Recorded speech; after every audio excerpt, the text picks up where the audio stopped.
नमस्कार दोस्तों, आप सभी का बहुत बहुत स्वागत है मेरे चैनल पर। दोस्तों, हेमा मालिनी जी मेरी बचपन से बहुत ही फेवरेट एक्ट्रेस रही हैं और उनके बारे में जानने की मेरे अंदर हमेशा से एक जिज्ञासा होती थी। ऐसे तो दोस्तों छोटे मोटे वीडियोस देखकर हमें उनके बारे में बहुत कुछ पता चल जाता था, मगर दोस्तों बायोग्राफी की बात ही अलग होती है। उसमें हमें उनकी पूरी ज़िंदगी की स्टोरी देखने को मिलती है।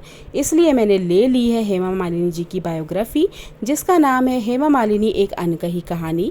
इसे लिखा है भावना सोमाया जी ने, जो कि एक वरिष्ठ पत्रकार हैं, और भूमिका है गुलजार साहब की। तो दोस्तों मैं बहुत ज़्यादा एक्साइटेड हूँ इस बुक को पढ़ने के लिए। मैंने सोचा कि इस बुक को क्यों ना मैं आप लोगों के साथ भी शेयर करूं और इसके वीडियोस बनाकर मैं आप लोगों के साथ इसे शेयर करूं। उम्मीद करती हूं कि आपको ये वीडियोस बहुत ज़्यादा पसंद आएंगे। जैसे कि दोस्तों आप मेरे राजेश खन्ना जी वाले वीडियोस को प्यार दे रहे हैं, उम्मीद करती हूं इन वीडियोस को भी आप बहुत ज़्यादा प्यार देंगे और इन वीडियोस के थ्रू हम हेमा मालिनी के जीवन को अच्छी तरह से जान सकेंगे। किसी जीवनी के लिए राज़ी होना मन की दशा को बताता है। इसका मतलब है कि आपने पहले जो कुछ किया उस पर चिंतन के लिए तैयार हैं। मैं यह सोचती थी कि पीछे पलटकर ना देखने का मतलब है बचकर भागना, इसलिए मैं काफ़ी हद तक इसके लिए तैयार थी। मैं जब तक अपनी सारी कमियों के साथ खुद को स्वीकार नहीं करती, तब तक पूरी ईमानदारी के साथ अपने संबंधों को अपने चाहने वालों के साथ कैसे पूरा कर सकती हूँ। मेरी बेटियों ने कहा कि मुझे ऐसा करना चाहिए, कम से कम इस तरीके से वे सब कुछ समझ सकेंगी जो मेरे साथ हुआ जब वे मेरी ज़िंदगी में नहीं आई थी। मैंने थोड़ा समय लिया, खुद से पूछा कि क्या मैं अपनी निजी ज़िंदगी को अजनबियों के साथ साझा करने के लिए तैयार हूँ। तो मैं थोड़ा हिचकिचाई। अपने फैंस से अपनी फिल्मों के जरिए जुड़ना एक बात है, जबकि अपने दिल के टूटने और उस संघर्ष को खोल कर रख देना एकदम अलग। जिसने इस सपने को साकार किया, समय गुजरता गया। फिर एक शाम जब मैं गोरेगांव में अपने नए घर की तरफ ड्राइव करती जा रही थी, तब मैंने गहरे लाल सूरज को समंदर में डूबते देखा। उस पल ने मुझे एहसास कराया कि सबसे बेहतरीन चीज़ का भी किसी न किसी दिन अंत होता है। ना जाने कैसे एक संकल्प पैदा हुआ और मैंने अपना मन बना लिया। मेरी माँ अक्सर कहा करती थी कि हमें लगता है कि हम ऐसे ही फैसले करते हैं, लेकिन हर बार होनी ही हमारी उंगली थामे हमें अपने कर्म की दशा में ले जाती हैं।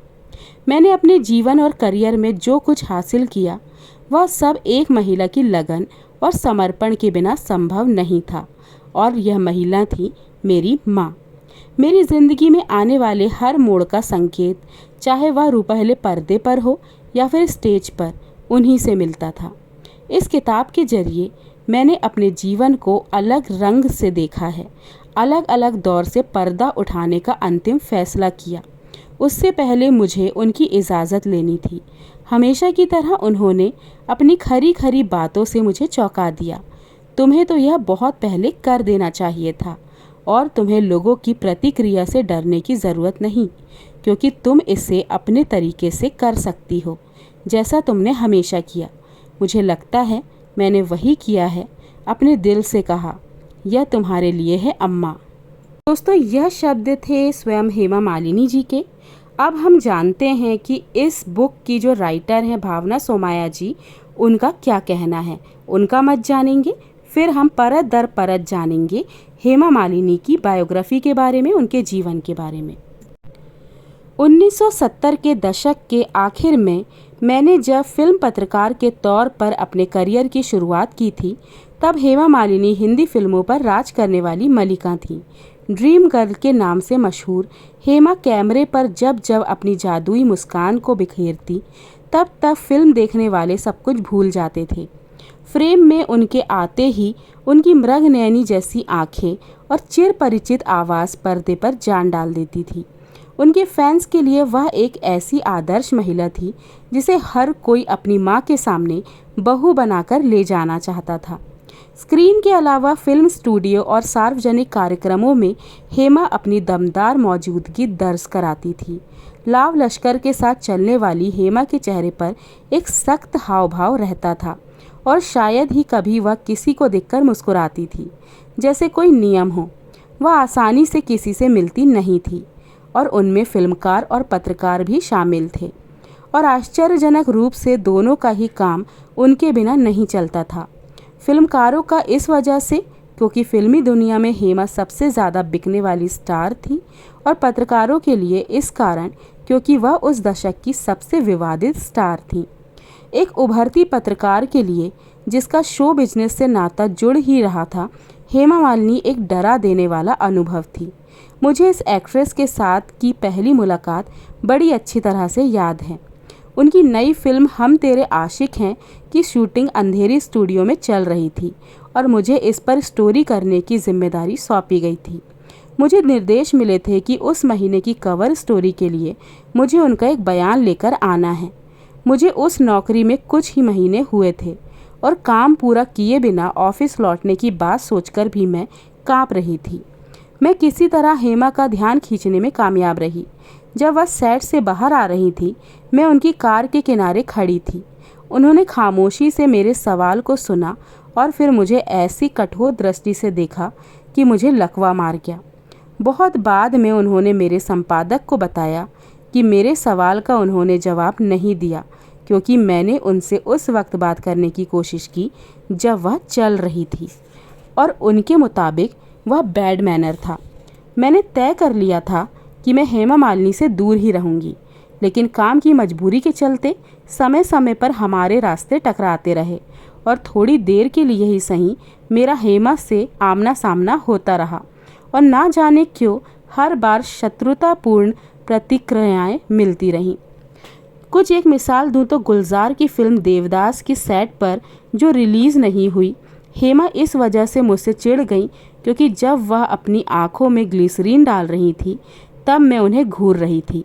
द बर्निंग ट्रेन के सेट पर वह इस बात पर बिफर गई कि मैंने उनके चेहरे से आंसू की बूंद को छलकते देख लिया जिसे रुक जाना चाहिए था, और रज़िया सुल्तान के सेट पर इस वजह से क्योंकि मैं अपने उस सहयोगी के साथ थी जो उनका इंटरव्यू कर रहा था और मैं उस चर्चा में शामिल हो गई। करीब एक दशक बाद जब मैं एक जीवनी की बुकलेट लिख रही थी तो उस द मैगज़ीन का हिस्सा थी जिसकी संपादक मैं थी। जब हेमा और मेरे बीच युद्ध विराम हुआ, उनके लंबे कैरियर पर बहुत विस्तार से किए गए इंटरव्यू में उन्होंने अपने बचपन, शादी, बच्चों पर चौंकाने वाली ईमानदारी से बात की। कुछ साल बाद हमारी मुलाकात फिर से हुई जब हेमा ने बतौर निर्देशक अपनी पहली फिल्म दिल आशना है पूरी की।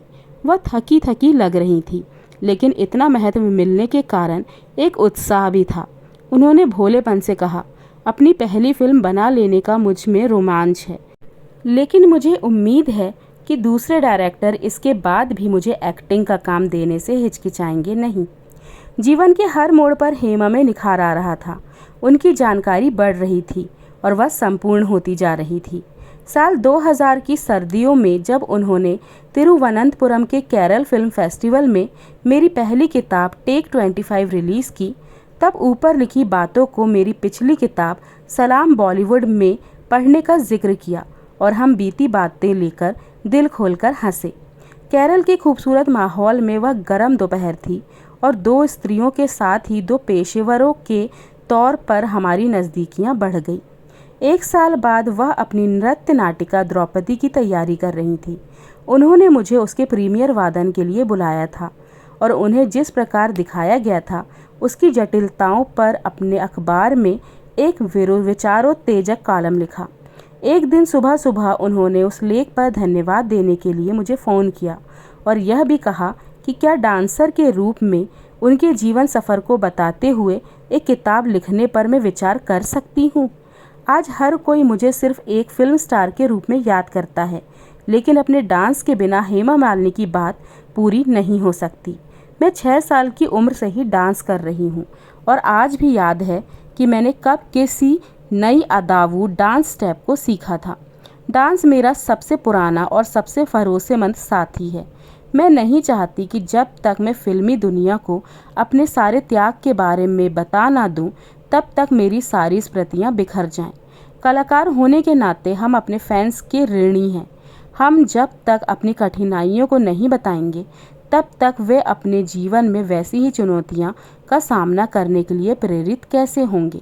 यह किताब उस अभिनेत्री के बारे में है जिसने पर्दे पर अलग अलग भूमिकाओं को निभाया और हर भूमिका के साथ निखरी तथा बदलती चली गई। कुछ लोगों का आरोप है कि महज अपनी खूबसूरती के चलते वह अपने लंबे करियर में टिक सकी।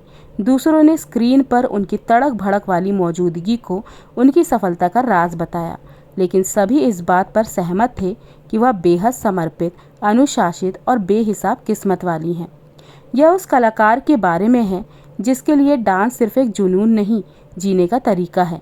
कला के इस माध्यम से वह सांसारिक जगत से अलौकिक दुनिया में चली जाती हैं। सबसे महत्वपूर्ण यह है कि यह किताब उस स्त्री हेमा मालिनी के बारे में बताती है। यह उनके घर पर महीनों तक हमारे बीच होने वाली अनगिनत बातचीत का परिणाम है। अलग अलग माहौल और अलग अलग मूड में बिताए गए लम्हों का झोंका यादों को ताज़ा कर देता है। धर्मेंद्र के खाने की पसंद को जब वह विस्तार से बताती थी, तब डाइनिंग टेबल ठहाकों से गूंज कानों में फिर से सुनाई देने लगती थी। धर्मेंद्र के लोनावाला फार्म हाउस पर लस्सी के साथ गरम पराठे मिलते हैं और वे सब सीधे कटोरी से घी पीते हैं। वह खिली धूप वाली दोपहर जब हम उनके बरामदे में झूले पर बैठकर सांसारिक घरेलू मुद्दों पर बातचीत किया करते थे, तब हेमा दार्शनिक अंदाज में आ जाती थी और कर्म के विषय में बात करने लगती थी। इस दौरान उनकी नज़रें उड़ान भरते कौवों की सीख में क्षितिज पर टिकी रहती थी। मुझे वह मायूस करने वाली शाम याद है जब हम डिनर पर मिले थे और ऊपर उनके कमरे में देर रात तक बातचीत कर रहे थे। वह सब कुछ बता देने के मूड में थी और तब उन्होंने स्टारडम की मुश्किलों को बताया कि नंबर 1 की अभिनेत्री होने के क्या क्या नुकसान हैं। उनकी बैठक के कमरे में जब उनकी मां जया चक्रवर्ती अपनी पसंदीदा कुर्सी पर बैठी होती थी, उनके 2 पालतू डॉग उनके पैरों के पास बैठे होते थे, तब हम तीनों ने एक साथ ना जाने कितनी दोपहर बिताई। और जब फ़ोन की घंटियां लगातार बजती रहती, हेमा गहरी सांस लेती थी और कहती थी, यह घर पागल कर देगा। अपनी ठेठ भारतीय बनावट और एकदम पारंपरिक पालन पोषण के कारण कोई भी उन्हें रूढ़िवादी सोचने वाला मान सकता है, लेकिन आप जब उनसे बात करेंगे तब पता चलेगा कि वह न केवल प्रगतिशील हैं, बल्कि उनमें सेंस ऑफ ह्यूमर भी बहुत अच्छा है। उनमें एक स्वाभाविक सौम्यता है जिसके कारण वह धैर्य और शांति से मुश्किल जटिल अनुभवों को झेलकर आगे बढ़ जाती है। उनका जीवन ऐसा है कि हर मुश्किल को वह एक अवसर में बदल देती हैं। उनके अनगिनत रंग और कई मूड हैं। एक स्तर पर वह साधारण दक्षिण भारतीय लड़की हैं जो दही चावल खाकर खुश अपने बच्चों के साथ रहती हैं। दूसरी तरफ वह कृष्ण की पूर्ण भक्त है जो अपने स्वामी के लिए माधुर्य भाव से ओतप्रोत है। मैं यह नहीं कह सकती कि मैंने इस किताब में उनके सारे रंग समेटे हैं, मगर मैंने पूरी कोशिश की है कि उनकी एक एक परत आपके सामने खोल सकूं। यह हेमा मालिनी को लेकर मेरी सोच है, उनके जीवन के बीते दिनों की यादें हैं।